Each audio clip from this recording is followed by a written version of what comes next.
पहाट झाली. माणिक झोपेतून उठला. बाहेर पाहिले. 2 बैलांपैकी एकच बैल दिसला.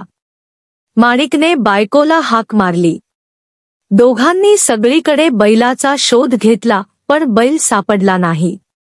दुसरा बैल चोरीला गेला होता. माणिक व माणिकची बायको हिराबाई बैल बाजारात गेले. अचानक हिराबाई ओरडली, अहो, हा पहा आपला बैल. चोर सापडला. आवाज ऐकून चोर घाबरला. तसे दाखवता तो बोलला, हा बैल माझाच आहे. दोघे भांडू लागली. हिराबाई चतुर होती. तिने बैलाचे डोळे हाताने बंद केले. चोराला विचारले, बैलाचा कोणता डोळा अधू आहे ते सांग.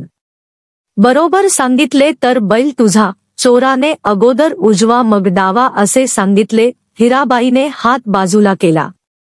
बैलाचा कोणताही डोळा अधू नाही असे दिसले. लोकांनी चोराला पकडले. पोलीस आले. चोराला घेऊन गेले. माणिक आणि हिराबाई बैल घेऊन आनंदाने घरी गेले.